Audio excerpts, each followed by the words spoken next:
말씀입니다. 나라 민족을 위해서 기도할 때는 보여주는 환상에 우리나라 지역을 두루 보여주시고, 그리고 그 지역을 보여주시고 난 다음에 어떤 곳곳 어느 곳에 지역에 강한 강풍이 불면서 홍수가 나는 모습이 보였고요. 그 홍수가 나면서 그 곳곳은 느닷없이 생각지도 못한 홍수로 인해서 여러 가지 기물들이 파손되고 웅덩이가 파져 있는 장면을 주님이 그대로 보여주셨습니다.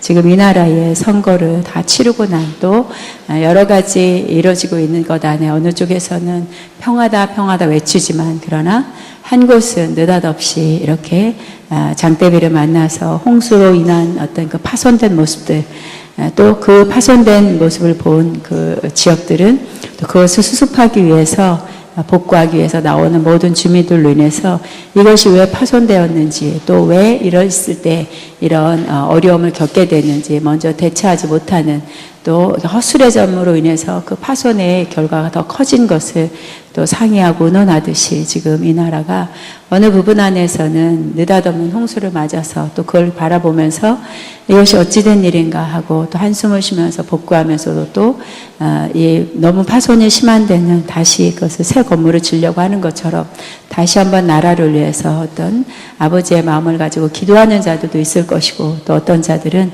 그 파손됨의 원인을 그냥 느닷없이 자연재해라는 자연으로 돌리고자 하는 그런 자들도 있을 것이다. 그러나 이 환상을 보여주면서 내가 내 종들에게 말하고 싶은 것은, 이 복구하는 자들의 심령을 살피고자 하는 것과 같이 지금 이 나라가 어느 곳으로 다시 세워져야 되는 건지, 무엇으로 이 땅을 향해 내가 내 백성을 향해서 말하고 싶은 것인지 진정으로 구분하기를 원한다, 구별하기를 원한다 말씀하시면서, 결국은 어느 부분은 우리가 홍수를 맞은 것과 같은 그런 시간이다 말씀하시고, 더 깊이 나라를 위해서 기도해라 말씀합니다.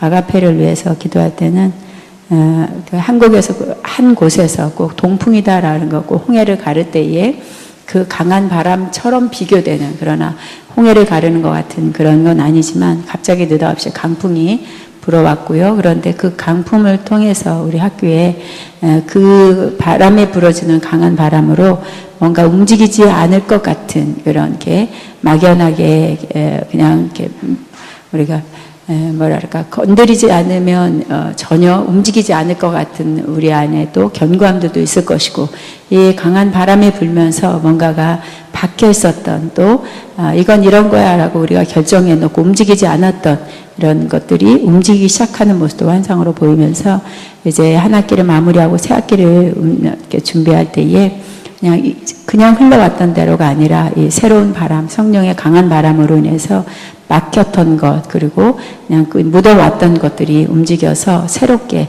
하나님이 원하시는 학교로, 또 성장을 위해서나 하나님이 하시는 일에 대한 볼 수 있는 그런 영적인 움직임도 물론이고 실제로 눈으로 보여지는 움직임도 볼 수 있도록 내가 성령의 강한 바람을 불어올 때에 그 안에 이렇게 역동하지 않았던 것들, 견고해진 것들이 새로 일어날 수 있도록 내가 역사할 것이다 말씀합니다. 학자문에서 기도할 때는 양을 치는 목자의 그 의복을 보여주셨고요. 그대로 그 의복은 그냥 편안한 옷이 아니라 이미 다 얼룩이 져 있고 이렇게 힘써 열심히 양을 돌보다가 이렇게 묻어졌던 그런 그 수고의 대가에 그 옷에 다 불순물들도 묻어 있었고, 또 여러 가지 양치는 가운데서 살피지 못했던 옷들의 그 복장을 해서 수고롭게 양을 치고 있는 목자의 그 옷을 보여주시면서 열심히 내 안에서 목자로서의 일을 감당하고 있다 말씀하시고, 그러나 내 아들 안에 다시 한번 그 목자가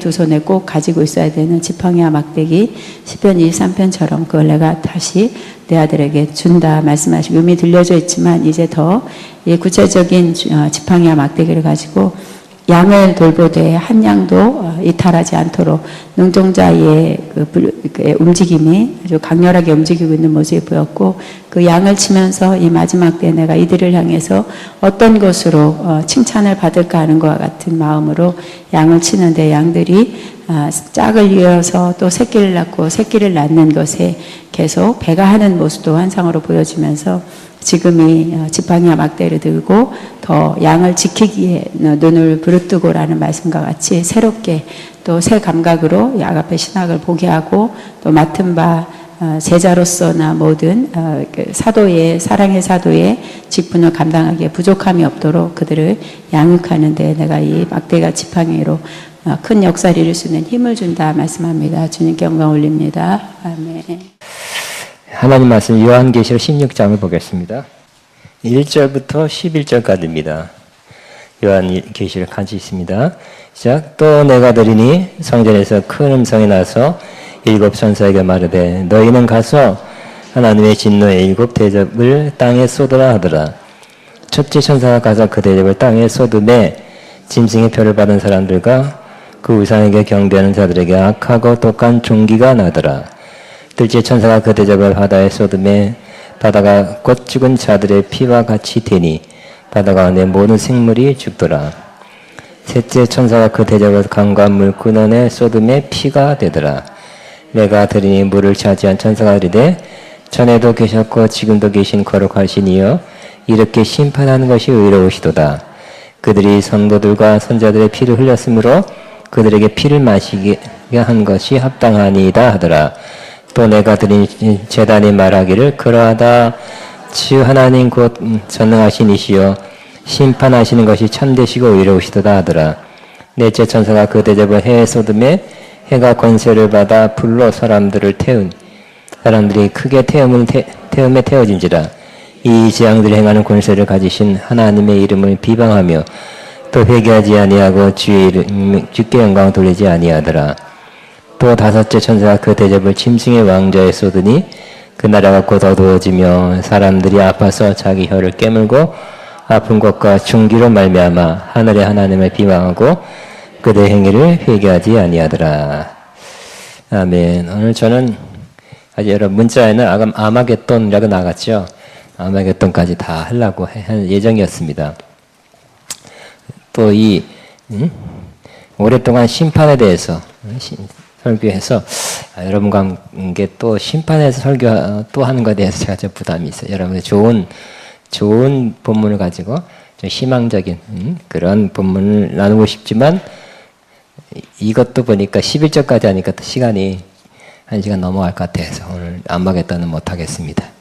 또 아마겟돈 자체가 또 전쟁이 뭐 안 좋은 것도 아니라 할 수 있어요. 자, 오늘은 지난 시간에 그 대접 심판의 서론이었어요. 미리 전주곡이 있었습니다. 하나님의 심판이 인 떼는 거, 도장을 떼는 것부터 시작됐습니다. 도장, 7째 인을 떼나 그럴 때 나팔 재앙으로 들어갔죠. 나팔 소리가 부러질 때마다 심판이 됐어요. 하나님의 나팔 때로는 심판의 나팔이 될 수 있다는 것을 기억해야 할 것입니다. 나팔에 대해서 몇 번 나눴기 때문에 나팔에서 안 하겠습니다. 그 다음에는 이 7번째 나팔이 부러져야 될 때 대접 심판이 들어가는 것입니다. 근데 대접 심판은 좀 더 심하다 할 수 있습니다. 더 강한 하나님의 심판이 부어지는 것입니다. 그래서 진노의 7 대접 심판이라고 제목 붙였습니다. 1절에 또 내가 들으니 성전에서 큰 음성이 나서 7 천사가 말하되 너희는 가서 하나님의 진노의 7 대접을 땅에 쏟으라 그랬어요. 그러니까 성전에서 큰 음성이다 하는 거 보니까 이 대접 심판의 근원이 바로 하나님의 성전에서 비롯된 것이다. 이 무시무시한 이러한 재앙이 마귀로부터 지옥으로부터 온 것이 아니다는 것을 알 수 있습니다. 근데 7 천사가 대접 하나를 부을 때마다 이 땅에 굉장한 심판, 재앙이 시작됐습니다. 너희는 가서 하나님의 진노의 7 대접, 그냥 대접이 아니라 하나님의 진노의 7 대접을 땅에 쏟으라 했습니다. 이 땅에 쏟으라 해서 교재를 보면 하나님은 하늘의 성전에 계신다. 구약에서 하나님의 진노를 부으심은 언약을 깨뜨리는 자들과 하나님의 백성을 핍박하는 자에게이다 그랬어요. 하나님은 진노를 누구에게? 언약을 깨뜨린 자. 이스라엘에게도 부었죠. 언약을 깨뜨렸기 때문에 또 하나님의 백성을 핍박하는 자들에게 부어줬어요. 그러니까 오늘도 마찬가지 구약적 개념이 굉장히 구약적 개념을 그대로 이어서 이 신약에 그런 용어와 개념을 또 신약인 요한계시록에도 그들이 계승해서 사용하는 것을 볼 수가 있습니다. 근데 여기 보니까 대접을 천사가 어느 날 하늘에서 큰 대접을 가지고 씩 부을까요? 얼마나 큰 대접이 얼마나 클까요? 달아야만한 대접일까요? 대접을 본다는 것은 어떤 요한이 본 환상이고 또 상징입니다. 그러니까 문자적인 것이 아니라 상징적 표현이다 하는 것이죠. 2절에 같이 시작. 첫째 천사가 가서 그 대접을 땅에 쏟음에 짐승의 표를 받은 사람들과 그 우상에게 경배하는 자들에게 악하고 독한 종기가 나더라. 첫째 대접 심판에 그 대접이 부어지니까 누구에만 해당됐어요? 누구에만 해가 갔어요? 짐승의 표를 받은 사람. 지금 더 센 하나님의 진노의 7 대접이죠. 센 재앙이 임하는데 누구에게냐면 바로 짐승의 표를 받은 자들과 그 우상에 경배하는 자에게 한정돼서 부어지는 것입니다. 모든 세상 다 하는 게 아니, 세상 사람이 다 받는 것이 아니에요. 그러니까 여기도 마찬가지. 대접이 부어지고, 또 대접 안에 내용이 부어지고, 또 뭐가 났어요? 악하고 독한 종기가 그 사람들 막 종기가 났어요. 실제로 사람들한테 그 종기가 막 박박박박, 요즘 뭘까요? 피부병? 막 박박박박 나는 게 아니라 이것도 상징이라는 것입니다. 대접과 짐승의 표가 우리가 666 그 이마와 오른손에 표를 받은 사람, 인을 맞은 사람, 이것도 상징이라 그랬죠. 그래서 손 어디에다 이렇게 쫙 뭘 받는 바코드다 또는 대립 취득 가능성이 거의 별로 없는 거죠. 그런 것이 아니라 하나님의 인도, 하나님께 우리에게 여기 인 맞은 사람 하나 없잖아요. 그렇게 되면, 그죠? 인이라는 것은 도장인데, 도장 맞은 사람 하나도 없죠. 그럼에도 불구하고 여러분은 성령의 인 받은 사람들이죠. 내적으로 하나님의 성령의 인치심 받은 사람들이기 때문에 하나님의 인 받은 사람이라 할 수 있어요. 보이지 않죠? 근데 인이란 것은 당시에 노예들이나 가축들에게 내 소유다는 걸 표시하기 위해서 뭐 이렇게 도장을 그냥 안 지어진 도장을 찍어야 되겠죠? 그러니까 약간 문신 비슷하게 또 인두로 이렇게 해서 새겨놨던 표시였습니다. 그러니까 하나님의 인도 실제적인 그러한 표시 문신이나 인두로 지져서 표시해 놓은 것은 아니라 내적인 것이었습니다. 그러므로 666이라는 짐승의 수도 짐승에 입맞는 것도 상징이다. 즉 뭔가 들어와서 영적으로 내적으로 탁 임하는 건 사실이지만 겉으로 보이는 건 아니라는 것이. 그래서 겉으로 우리 유명한 복음 전도자 중에 그 사람은 또 원래 요즘 문신 굉장히 많이 미국 사람 더 많이 하죠. 그러면 문신에 그냥 이상한 거 심지어 이상한 종교의 그러한 문신 한 사람이 있어요. 근데 그 사람은 은혜 받고 구원 받을 수 있죠. 그럼 그 사람은 짐승의 인을 맞았기 때문에 구원 받을 수 없냐? 그건 아니잖아요, 그죠? 육체의 표식이 중요하지만 더 중요한 건 진짜 훨씬 더 중요한 건 마음에 우리 영혼에 받는 표식입니다. 하나님께 영혼의 표식은 성령이 할 수 있죠. 성령님이 와서 성령의 도장, 인을 쳐주시는 것입니다. 그러나 또 이 악한 영도 도장, 표식을 하는데 여기다 하거나 그러지 않고 바로 내적으로 그 영혼에다가 표식을 해놔요. 이 사람들 마음이 어떻게 될까요? 뭔가 돌아서죠. 하나님 전혀 안 믿으려고 그러고 웃기지 말라 그러고 뭔가 하나님 완전히 멀어지고 세상적인 거 거기에 완전히 몰두합니다. 그러니까 그 영혼에 쓰여지는 어떤 표식이에요. 근데 그런 사람들이 이와 같이 이 마지막 때에 심판을 받게 된다고 했어요. 짐승의 표를 받은 자와 또 우상에게 경배하는 자. 요한계시록 13장에 우상을 만들어 놓고 우상이 막 기적과 표적을 행하죠. 말을 한다든지 그 앞에 가면 병이 난다든지 그 그림자가 예를 들어 상상하면 그림자가 쫙 비쳤는데 그림자 안에 싹 들어갔더니 병이 났다. 그런 사람들이 그러죠.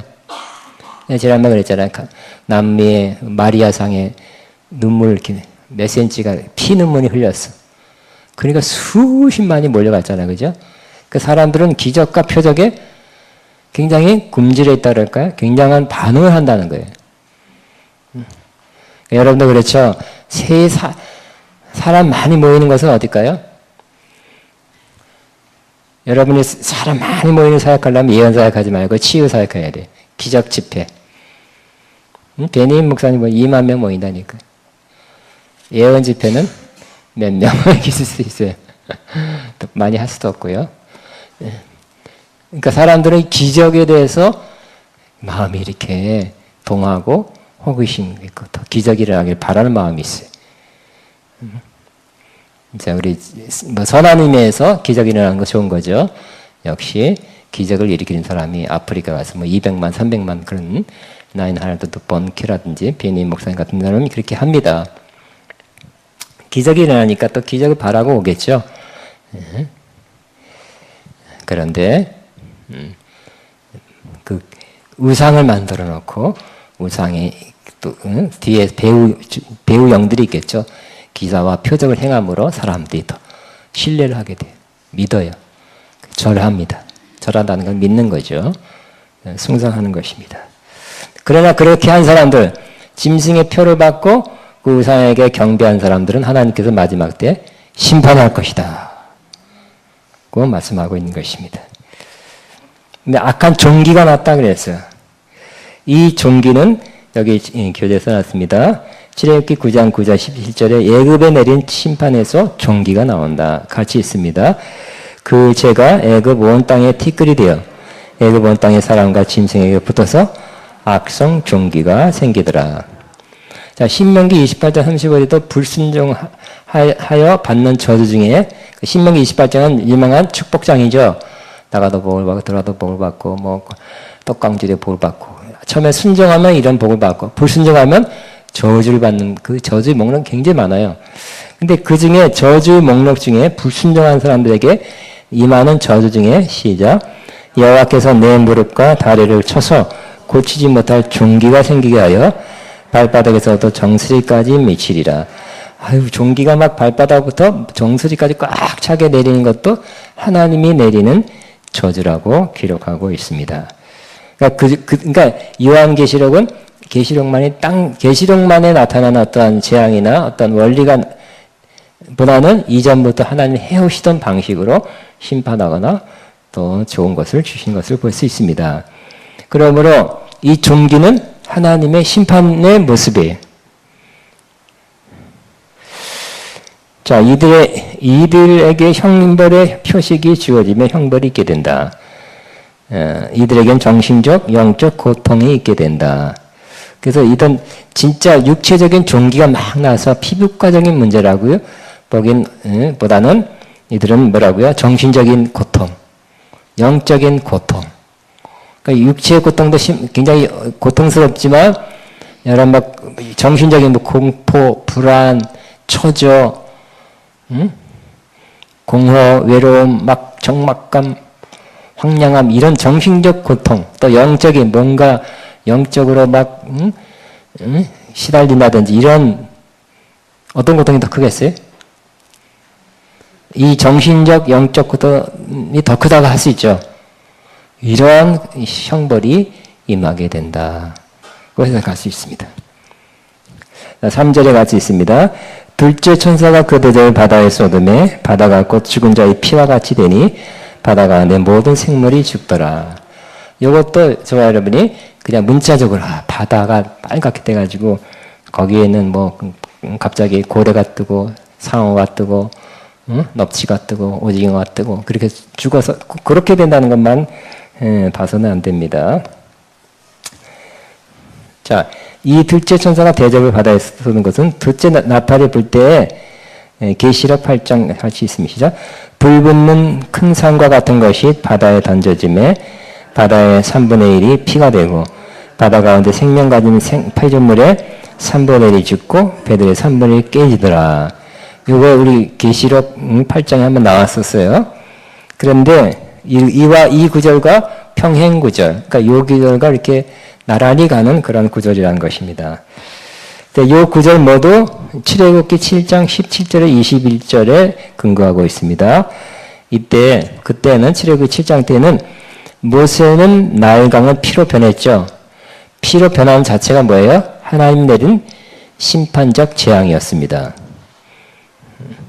그래서 그 바다의 모든 생물은 죽게 했습니다. 자, 나팔 심판 때와 대제 심판 때의 차이는 나팔 불 때 3분의 1이 죽는다 그랬지만 대제 심판 때는 전적으로 모든 생물이 죽더라. 이렇게 더 크게 심판이 임하게 된다는 것입니다. 자, 이 둘째 재앙은 기근 상황, 곧 경제적인 황폐화를 의미할 수 있습니다. 자, 뭐라고요? 경제적인 황폐화. 이 둘째 대접 재앙은 부유한 바다, 우리 18장에 나옵니다. 상업의 근원인 큰 성 바벨론을 해치하는 것에 참여하는 것과 상징적 평행 구도이다. 그 결과 바다의 근거에 산 사람은 가난하게 될 것이다. 여러분, 무역이 어디서 이어집니까? 상업이 바다죠. 바다로 건너야 돼요. 과거부터 이렇게 무역하는 사람들, 수출하고 수입하는 사람들이 또 배를 만든다든지 뭘 만들어서 팔아야, 외국까지 팔아야 돈 크게 벌겠죠. 근데 이 사람들이 결국 어떻게 된다고요? 재앙을 맞으니까 모든 생물이 피가 돼서 바다가 피같이 되고 죽은 자의 피같이 되니 바다의 모든 생물이 죽더라 그랬어요.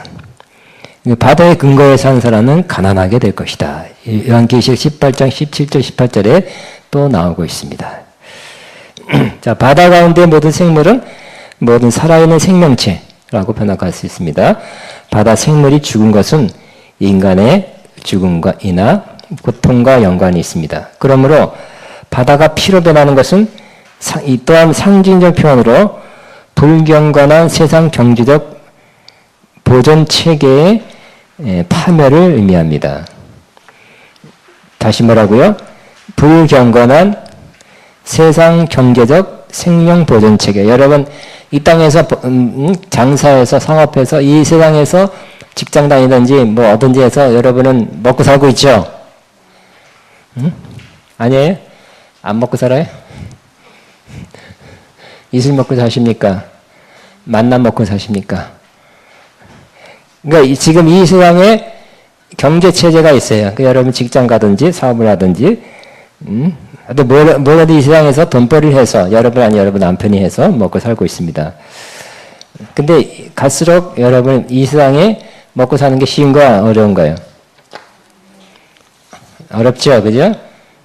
또 이렇게 또 정직하게 하지 못할 때도 많고, 참 손해 볼 때도 많고, 참 어려운 것입니다.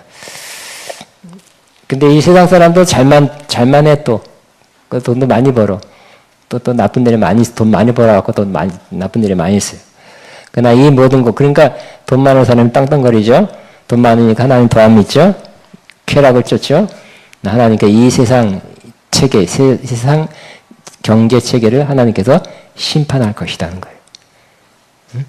여러분, 대부분 보면 교회 안 나온 사람, 우리 친척도 마찬가지. 교회 나오다가 직장에서 지위가 높아지니까 골프 대접한다고. 높은 사람들은 또 자기 높아지고 하니까 교회 안 나가기 시작했어요. 그러니까 세상에서 더 돈벌이 잘하고 더 경제활동 잘해서 돈 많이 벌수록 신앙생활 하기가 더 어려운 것이에요. 바빠져요. 뿐만 아니라 돈이 생기면 그 돈이 갖다 주는 그 쾌락이 있어요. 어떤 즐거운 일을 많이 할 수 있기 때문에 하나님을 덜 찾게 된다는 것입니다.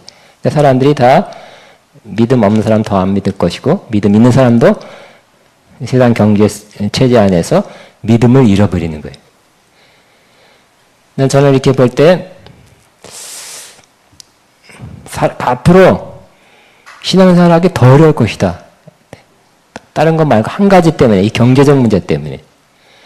그 경제적 문제, 먹고 살기가 쉽지 않기 때문에, 그 여러분은 국민소득이 자꾸 높아진다고 수치상은 나와 있죠. 정치인들이 자꾸 높아졌다고 발표해야 자기 또 업적도 드러나니 그런 것도 있습니다. 그럼에도 불구하고 옛날보다 여러분이 굉장히 부유하게 넉넉하게 살고 있습니까? 넉넉하게 남아돌게 살고 있습니까? 그러지 않죠. 옛날엔 한 사람이 벌었다면 지금은 또 두 사람이 벌어야 돼. 애들도 아르바이트 해야 돼. 왜? 쓸 게 많아서. 써야 되는 게 많아요. 핸드폰 안 쓸 수 없잖아요. 그죠? 그렇기 때문에 이 세상이 재정적인 필요를 더 많이 갖게 해서 그것 때문에 사람들이 신앙생활 하는데 굉장히 지장을 받는 거예요. 그래서 직장 때문에 교회 못 나온 사람 많고요. 또 여자들도 자꾸 직장 나가기 시작했어요. 정부에서 자꾸 가정주부 집에만 처박혀 있지 말고 자꾸 나가라. 그리고 애는 어떡하냐. 어린이집 장려할 때 어린이집에 맡겨라. 그러니까 애를 많이 낳을 수가 없는 거죠. 그리고 또 애 안 낳는다고 요즘 몇 조를 투입했는데 애 또 안 낳아 아직도. 그러니까 자꾸 이렇게 정책에 의해서 왔다리 갔다리 하고 오락가락 하는 거예요. 응? 둘만 낳아 잘 기르다 했다가 인이 바뀌었어요. 저도 그래서 둘만 낳았는데 하도 이들만 낳아 지금은 뭘까요?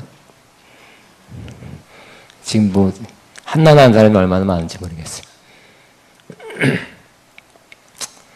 둘만 할 때 3명 나와 이 원시인 그랬는데 요즘은 너무 작게 나가지고 우리나라가 1.2 얼마야. 그러니까 두 사람이 둘 낳아야 그대로 유지가 되는데 1.2예요. 그러니까 당연히 인구가 줄어드는 거예요.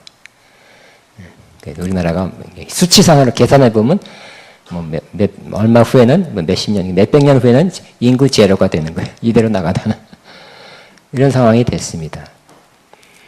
사람들이 안 날라는 이유 중에 하나가 경제적인 활동 때문에 더 안 날라는. 얘를 잘 키우려면 돈 많이 드는 거. 나 역시 돈 벌어야 되니까.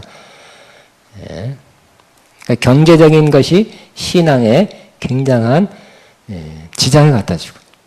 또 아가페 신학도 마찬가지. 여자분들 집에 있었다면 요즘은 또 돈 벌러 가야 된대요. 그런 사람 많습니다. 다니다가도 그만둔 사람 80%는 90%는 자신도 돈 벌어야 된대. 그래야 먹고 산대요. 그러니까 이 재정 문제가 신앙을 굉장히 끌어내리는, 약화시키는 요소가 현재 벌써 이미 되고 있습니다. 하나님께서는 이 세상 체계, 이 경제 체계, 여러분이 경제 체계가 얼마나 부패하고 썩고 굉장히 많죠. 돈 잘 버는 사람은 쉽게 땅 투기한다든지 또 이렇게 정부 기관하고 이렇게 잘 뇌물 주면 정보를 받아서 딱 사놓으면 크게 된다든지 이런 경제 정의가 이루어지지 않은 모습들이 이때까지 너무너무 많았어요. 가난한 사람 너무 가난하고 부자는 주체할 수 없어요. 하나님께 이 세상 경제 체계를 심판할 것이다 하는 것입니다. 자, 4절을 보겠습니다. 시작. 셋째 천사가 그 대접을 강과 물 그늘에 쏟음에 피가 되더라. 세 번째 대접 심판도 셋째 나팔 심판과 유사하다. 8장에 나와 있는 차이는 부분적인 것과 전체적인 차이에 있다. 이 재앙도 출애굽 때의 재앙에서 물이 피로 변했다는 것에 근거한다. 지금 했죠. 이는 상징적 표현으로 실제적인 죽음으로 이끌 뿐만 아니라 고통을 가져온 것을 표현한다. 이 셋째 재앙도 둘째 재앙과 마찬가지로 18장에 나오는 부욕해 하는 바다 상업의 근원으로서 큰성 바벨론의 멸망을 묘사하고 있다. 영적 큰성 바벨론을 구성하는 불신자들이 셋째 나팔 재앙의 대상이었듯이 성도들을 핍박하던 자들은 대접 심판을 받는다. 그 결과 바다 상업과 어업에 근거하여 사는 사람들은 빈곤하게 될 것이다. 바벨론의 멸망은 사망과 애통함과 흉년에 이르게 될 것이다. 사망과 애통, 흉년에 이르게 될 것이다. 불신세계는 심판을 받게 된다. 이는 그들이 성도들과 선자들의 피를 흘리게 했기 때문이다. 16장 6절, 18장 8절 글에 의하면 이런 경제적 심판의 원인은 불신자들이 가한 핍박 때문이다. 그러니까 여러분이 어려운 거, 몸이 아파도 어려운 거죠? 병이 나도 어려운 겁니다. 그렇지만 여러분이 더 어려운 것 중에 하나가 돈이 떨어지면, 돈이 정말 떨어지면 그거 참 힘든 거예요. 그냥 조금 돈이 없는 대로 살지 이 정도가 아니라 근본적으로, 예를 들어서 어떤 사람은 뭐죠? 보증을 한번 썼더니 자기 집도 싹 날아간 사람이 있죠. 뿌리가 흔들리는 사람. 뿌리가 흔들리는 그러한 재정 문제를 당해본 사람은 이 재정 문제도 얼마나 크다 하는 것을 알 수가 있습니다. 근데 어쨌든 하나님이 여러분 이 재정 문제에서 여러분을 지켜주시길 바랍니다.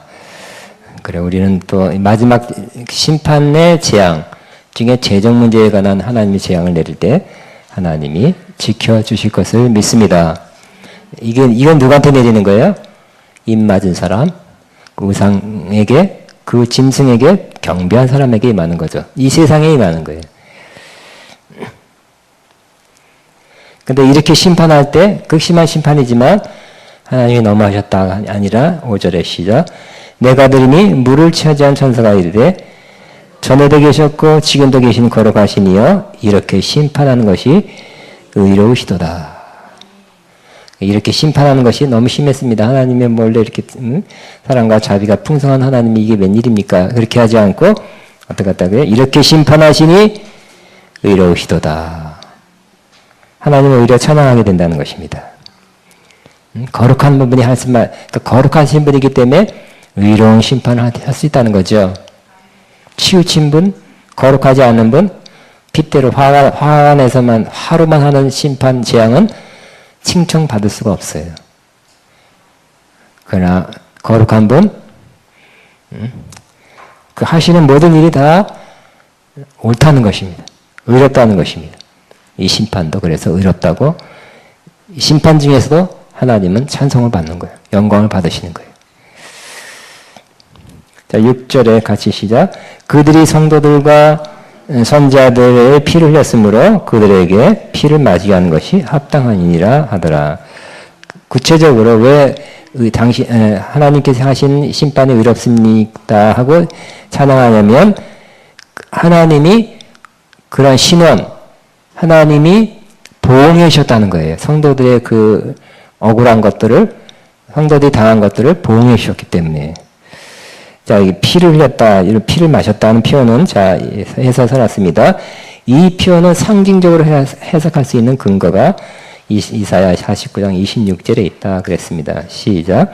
내가 너를 억압한 자들에게 자기의 살을 먹게 하여 새술에 취한같이 자기의 피에 취하게 하리니 모든 육체가 나 여호와는 내 구원자여 내 구속자여 야곱의 전능자인 줄 아니라. 이사야도 이렇게 이런 표현을 쓰고 있어요. 이런 표현과 똑같은 그러한 그 용례로 이 계시록에도 말하고 있는 것입니다. 자, 근데 앞절에 눈엔 눈 이런 형벌은 25절에 있습니다. 시작. 여호와가 이같이 말하노라. 용서의 포로도 빼앗을 것이요 두려운 자의 빼앗은 것도 견뎌낼 것이니 이는 내가 너를 대적하는 자를 대적하고 내 자녀를 내가 구원할 것입니다. 너를 대적한 자를 대적한다는 거예요. 그러니까 성도가 이때까지 일방적으로 당해왔죠. 요한계시록 쓰여질 때만 핍박받았어요. 또 심지어 일부는 죽었어요. 순교당했어요.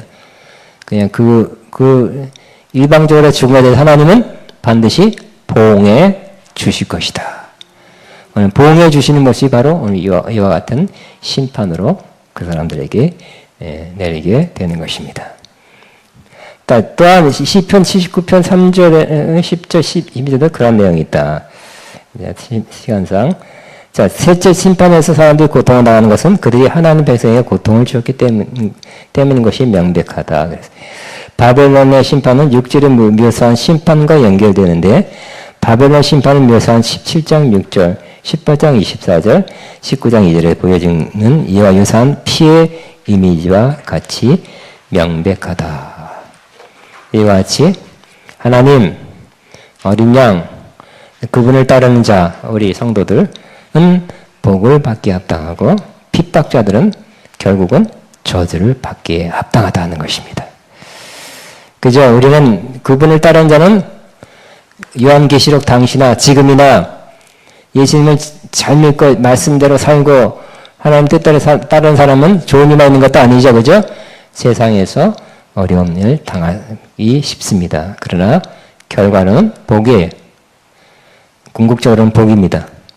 그러나 지금 떵떵거리면서 무시하고 박해하는 사람들은 궁극적으로는 저주를 받게 된다는 것입니다. 7절의 시작.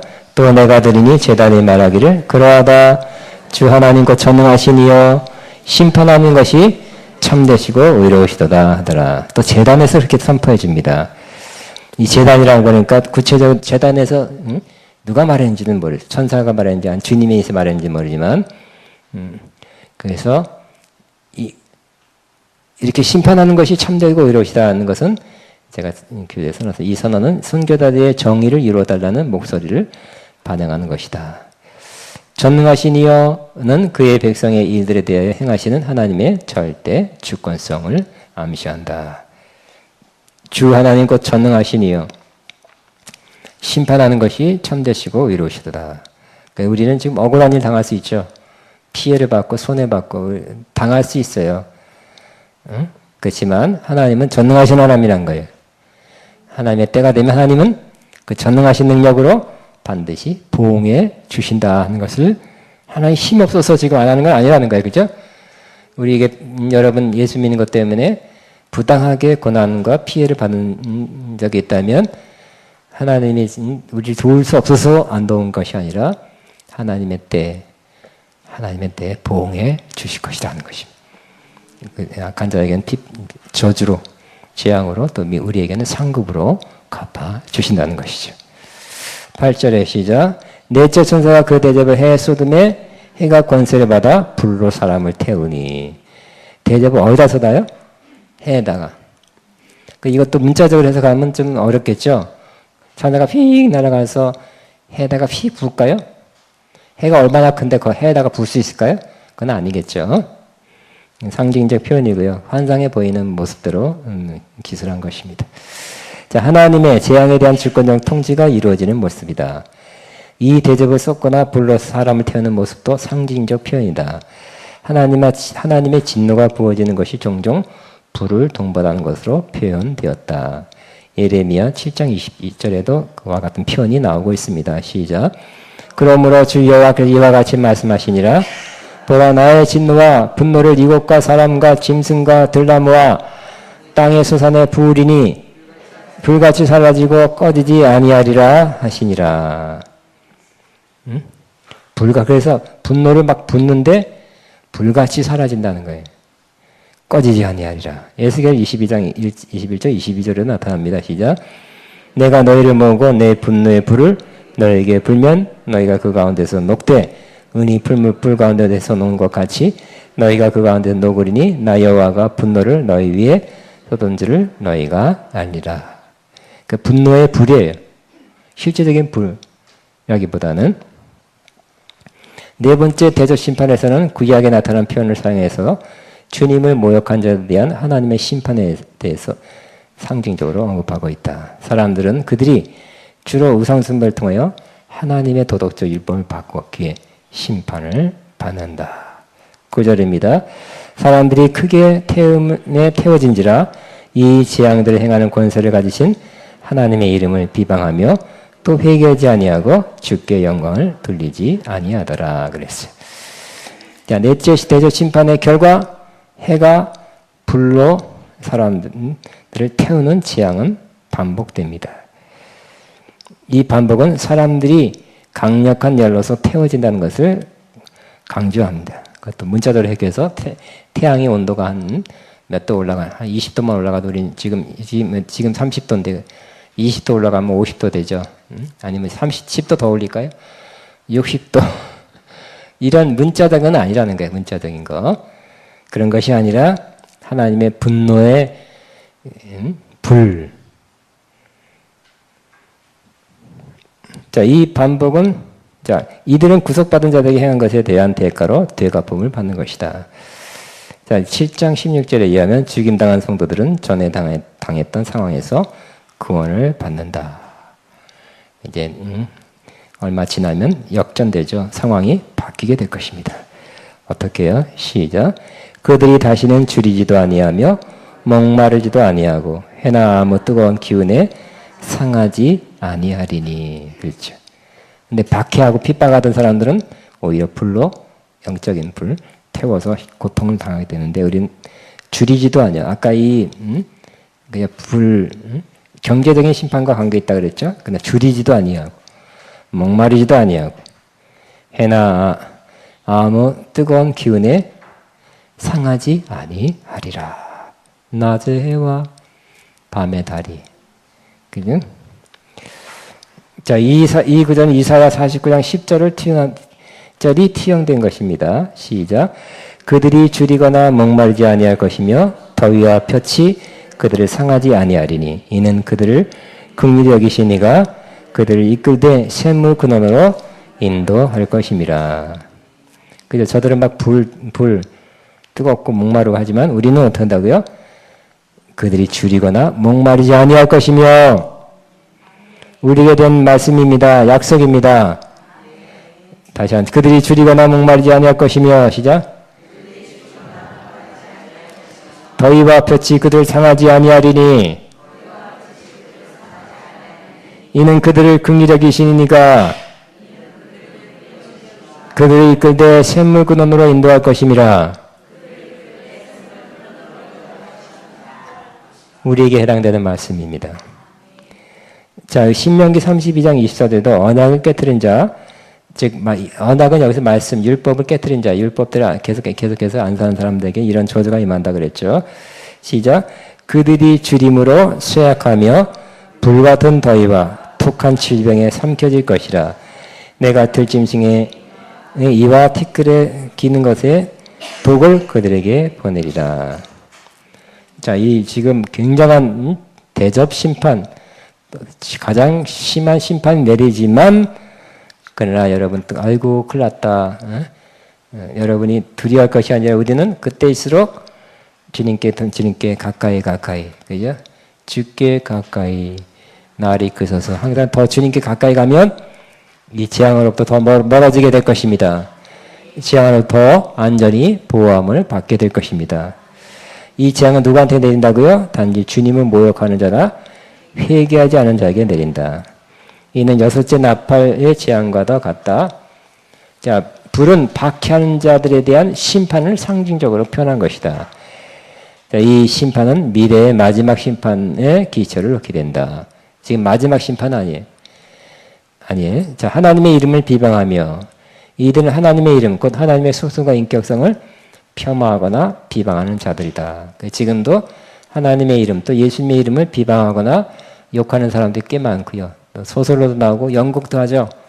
영화도 나오고 해서 예수님을 아주 이상한 사람으로 몰아가는 그런 일이 많이 있습니다. 그래서 막 영화 나와서 수천만이 보는데 막으려고 그래 자꾸 또 계속 상영돼요.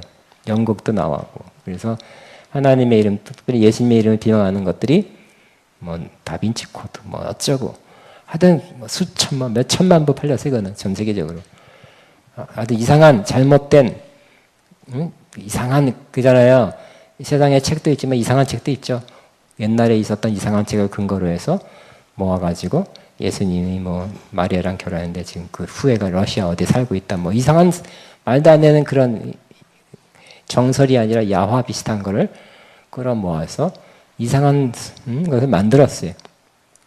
예수님은 하나님의 아들로 이러한 예수님을 믿고 구원받을까 나 안 믿겠다 이렇게 자꾸 사람들 믿음을 없애게 만드는 역할을 하게 되는 것입니다.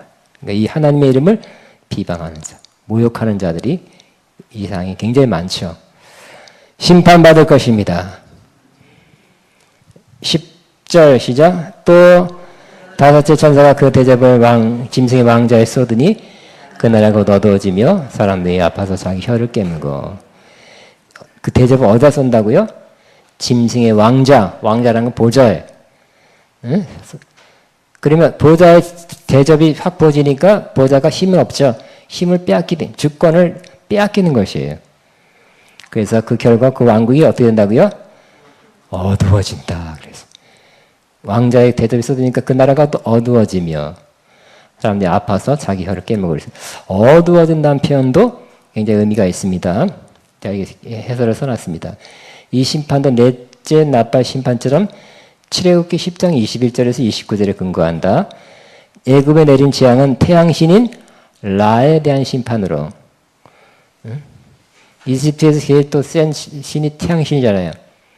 태양신이면 그 신이 하나님 여호와보다 셌다면 항상 쨍쨍쨍쨍 그 태양신이 원하는데 항상 비춰야 되겠죠. 그렇지만 하나님이 진짜 살아계신 하나님이고 더 높으신 분이기 때문에 어둡게 만든 거예요. 태양신이 힘을 못 쓰게 만든 거죠. 그런데 이 태양신의 성육회, 그러니까 이 애굽 왕들도 자기를 신격화시켜서 그 태양신의 몸을 입고 성육신에서 내려온 자가 나다. 그래서 태양신의 아들, 신의 아들이라고 그들이 자처한 거예요. 근데 그러면 태양신이 마음대로 빛을 비춰야 되지만 하나님이 재앙을 내려서 깜깜하게 만들었어요. 그러니까 꼼짝 못하게 만든 거죠. 심판한 것입니다.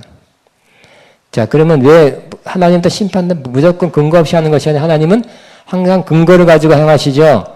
왜냐하면 항상 의롭고 항상 거룩하기 때문에 그냥 무조건 일방적으로 기분 나쁘게 내야 성질 나서 뭐 신경질 나서 하는 그러면 하나님이 아니시죠. 의로운 하나님이세요. 어떤 근거로 심판했을까요? 바로 모세를 통해서 이 내뱉어 놓아라 그랬죠. 놓는 것 같지만 안 놓았잖아요. 그죠? 불순종한 것에 대해서 심판이고 또 하나님 백성 이스라엘을 막 자꾸 늘어난다고 일을 너무 많이 시켜가지고 핍박했죠. 또 아들은 다 죽이라 그랬잖아요. 그리고 애굽 우상을 섬겨라 했던 이 세 가지를 하나님께서 심판의 근거를 삼아서 10가지 재앙으로 심판 내리신 겁니다. 그 중에 하나가 태양신을 쳐서 태양이 비치지 못하게 한 거예요. 자, 짐승의 왕자는 사단의 보좌와 동일시될 수 있다. 버가모에는 우리 세 번째 교회가 요한계시록 2장의 버가모 교회죠. 로마 제국과 황제 숭배의 중심이었다. 이와 같이 16장에서는 계시록 성도를 핍박하고 우상 숭배를 촉구하는 계시록 13장에 나오는 세상 지도자들에 대한 심판입니다. 어두워지며라는 표현은 출애굽기 10장 23절에는 너무 어두워서 서로를 알아보지 못했다. 어둡다, 아이고 빛이 없다는 정도가 아닙니다. 이는 진정한 하나님과의 분리를 의미하는 수 있습니다. 영적으로. 그들은 하나님과 영원히 분리되면 어떻게 될까요? 하나님이 있는 곳은 어떻게 될까요? 햇빛보다 더 밝은 곳 내 집 있네. 그죠? 하나님이 계신 곳 천국에는 등이 필요 없다 그랬죠? 햇빛이 필요해서 너무 밝은 곳이지만 하나님보다 제일 멀어진 지옥에는 어떻게 될까요? 지옥은 어둡고 캄캄한 곳이래. 그러므로 하나님으로부터 분리, 그래서 영원한 어둠 속에 처하게 되는 그 어둠을 말하는 것입니다. 너무 어두우면 사람들이 어떻게 된다고요? 두려움과 공포를 느끼게 되는 그런 심판을 받게 될 것입니다.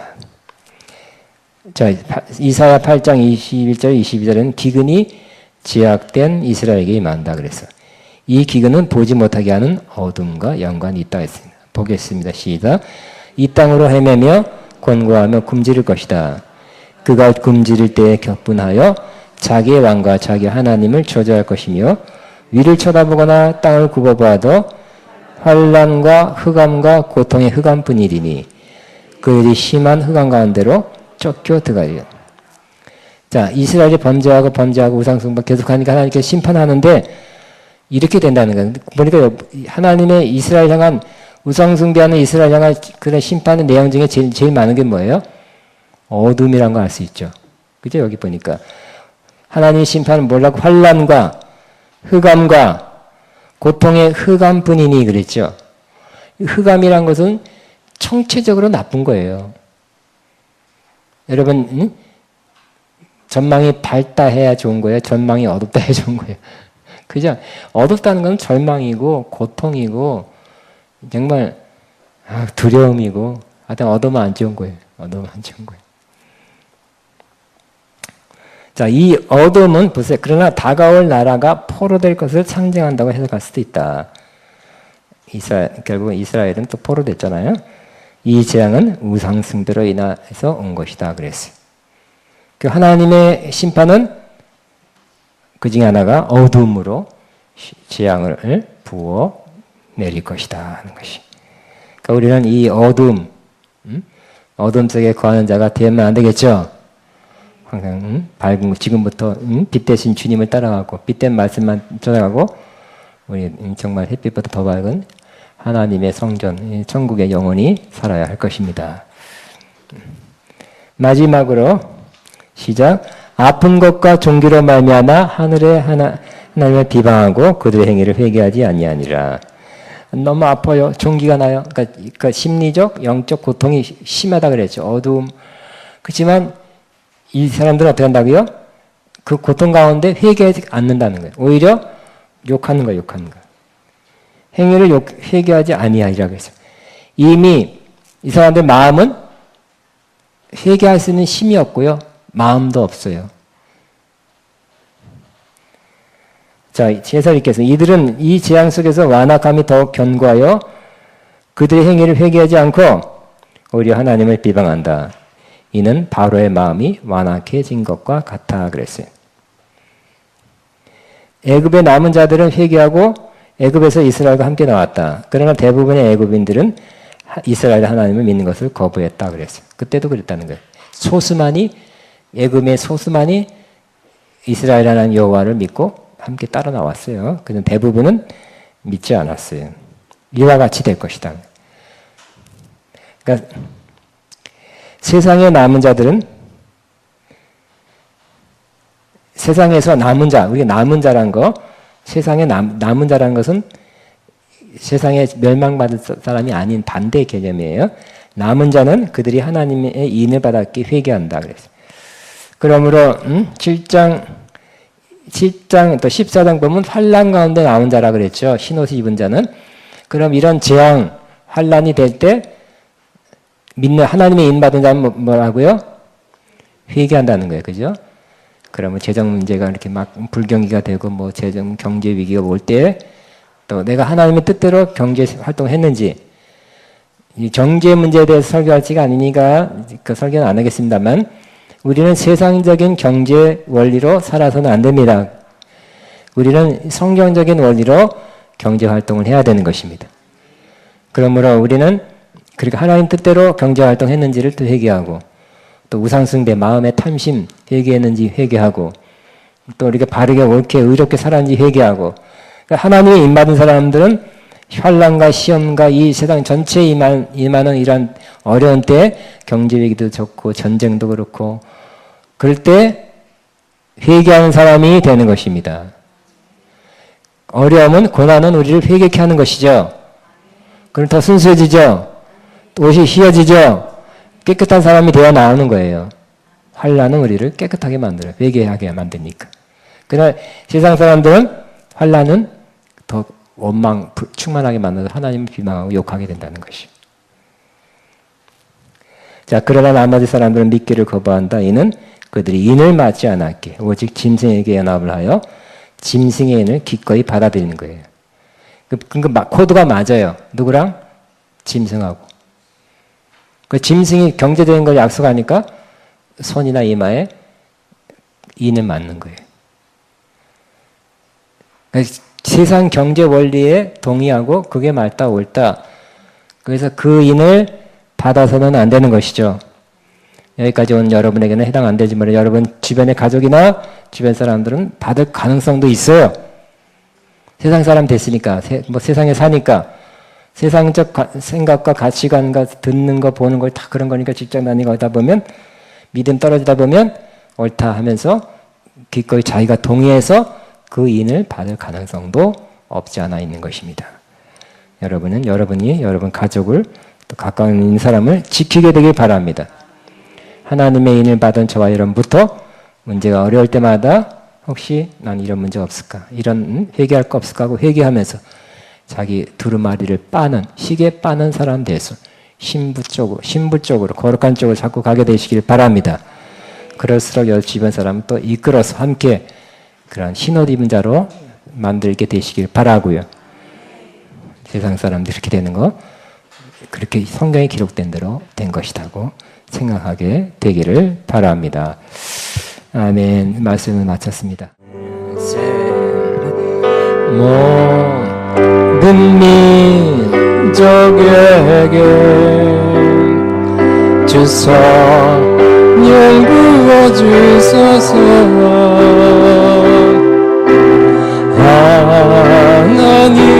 하나님의 백성 주의 말씀 주시고 꿈과 환상 주사 주의 비밀 알리소서. 우리 믿사오니 하늘이 주의 말씀 받게 하소서. 그 나라 주의 영이 임하여 큰 병이 땅이 일어나리라. 모든 영혼 깨어 일어날 때 주 예수를 부르자.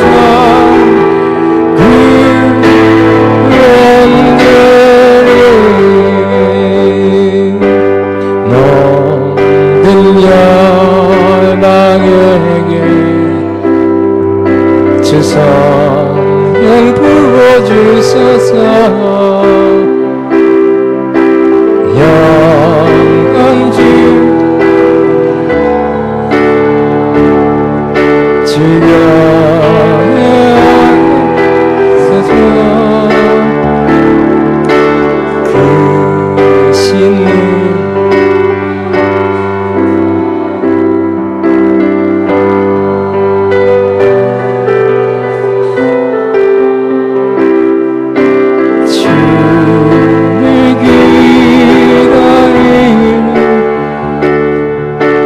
만물이 주의 나를 보게 하소서. 그 나라 주의 영이 임하여 큰 병이 땅 위에 일어나리라. 모든 영혼 되어 일어날 때 주 예수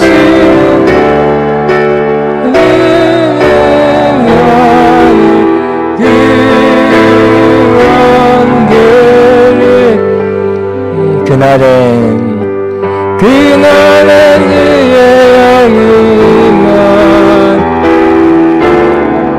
금병이 땅 위에 일어나리라. 주님 내 영이여 일어날 때 그 예수여 이르는 자